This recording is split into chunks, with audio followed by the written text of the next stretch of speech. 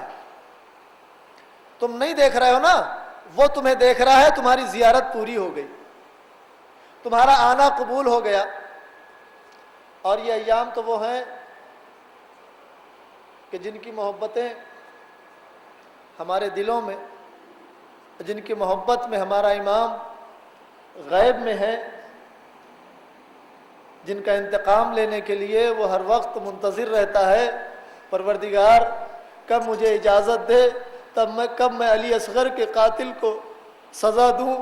اے پروردگار تو کب مجھے اجازت دے گا کہ میں اسے قتل کروں جس نے میرے بھائی علی اکبر کے سینے پہ برچھی لگائی ہے. پروردگار تو مجھے کب بھیجے گا کہ میں ان کو سزائے دوں کہ جنہوں نے میرے بابا کے جنازے پہ گھوڑے دوڑائے. اے پروردگار ایام تو گزر چکے ہیں، لیکن ہم وہ ہیں، یہ وہ قوم ہے، تم وہ قوم ہو جو کبھی مرنے والی نہیں. تمہیں شہزادی کی دعا سے اللہ نے پیدا کیا ہے. جب تک زندہ ہو حسین اور حسین کے اہل بیت پہ گریا کرتے رہو. اور تمہاری آنکھیں بڑی مبارک ہیں، خدا تمہاری آنکھوں کے نور میں اضافہ کر دے. جب تمہاری آنکھوں سے آنسو نکلتے ہیں تو بیماریاں دور ہو جاتی ہیں اور شہزادی ان آنسوؤں کو اپنے رومال میں لے جاتی ہے. جب یہ قافلہ لٹا ہوا بازار کوفہ میں پہنچا تو معلوم ہے، بعض مورخین لکھتے ہیں 18,000 کا مجمع تھا تماشائیوں کا، اور سب کی کچھ کی جھولیوں میں، آدمی اور عورتوں کی جھولیوں میں پتھر بھرے ہوئے تھے. جب آل محمد کا قافلہ کوفے میں داخل ہوا ہے، لوگ پتھر مار رہے تھے. ایک بچی جو اپنی پھوپھی کی آغوش میں ہے اشارے سے پانی طلب کر رہی تھی. اسی مجمع میں ایک ضعیفہ دوڑتی ہوئی روتی ہوئی اپنے بچے کو تلاش کر رہی تھی. اس کے بچے کا نام بھی حسین تھا.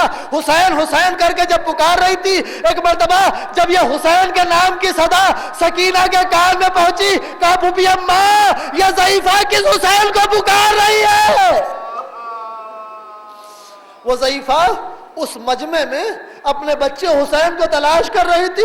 جب وہ عماریہ زینب کے پاس پہنچی، ایک مرتبہ شہزادی زینب نے اس ضعیفہ کو مخاطب کر کے کہا، اے ضعیفہ تو کس حسین کو تلاش کر رہی ہے؟ کہا میرا ایک چھوٹا سا بچہ ہے جس کا نام حسین ہے. ارے اس مجمع میں نہ جانے کہاں چلا گیا. ایک مرتبہ بی بی نے کہا، اے ضعیفہ تو گھر واپس چلی جا، تیرا حسین حجرے میں بیٹھ کے میرے حسین کو رو رہا ہے. وہ ضعیفہ دوڑتی ہوئی گھر میں آئی، دیکھا اس کا بچہ زار و قطار رو رہا ہے. بیٹا کیوں رو رہا ہے؟ کس لیے رو رہا ہے؟ کہا اماں حسین پہ رو رہا ہوں. کہا میرے لال میرا مولا آقا مدینے میں ہے. کہا اماں حسین کی بہن پہ رو رہا ہوں. کہا میرے لال اس مجمع میں یہاں ان کا نام نہ لینا. کہا میری شہزادی، کہا میرا گھر. کہا اماں میں اسی حسین کو رو رہا ہوں جو تمہارا حسین مدینے میں ہے. اے ماں اس کی بہن کی چادریں چھن گئی. اے ماں اس کے بیٹے مارے گئے. اے ماں اس کے بھائی کے بازو قلم ہو گئے. یہ کہتے کہتے وہ بچے کی سانسیں رک گئی، آوازیں بند ہو گئی بچے کی. ماں تڑپ گئی. ماں نے بچے کے جنازے کو اپنے ہاتھوں پہ اٹھایا اور اس مجمع کو چیرتی ہوئی لائی اور آواز دیتی جا رہی ہے، اے قیدیوں بتاؤ تو ذرا تم میں سے زینب کون ہے؟ ارے بتاؤ تو ذرا زینب کون ہے؟ ایک مرتبہ شہزادی نے آواز دی انا زینب، میں حسین کی دکھیا بہن ہوں، کہے بی بی تمہارے حسین پہ میرا حسین قربان ہو گیا، اے بی بی میرا ایک ہی بچہ ہے، اسے واپس کر دو۔ زینب نے عابد بیمار کی طرف دیکھا، اے بیٹا سید سجاد، اس کا بچہ مر گیا، تیرے بابا پہ روتے روتے امام نے بیڑیاں سنبھالی، ہاتھوں کو بلند کیا، اے بہن سکینہ آمین کہنا، اے بیٹا محمد باقر آمین کہنا۔ سید سجاد کے ہاتھ بلند ہوئے، بچہ اٹھ کے بیٹھ گیا، اے اماں پوچھو تو زینب کون ہے؟ انہوں نے ہی تو اپنے بھائی سے مجھے زندہ کرایا ہے۔ جب یہ منظر رباب نے دیکھا، عابد بیمار کے پاس چل کے آئی، اے بیٹا عابد بیمار، میرا بھی ایک بچہ کربلا میں چھوٹ گیا ہے، دعا کر دو میرا اصغر مجھے مل جائے۔ والی اصغرا وا حسین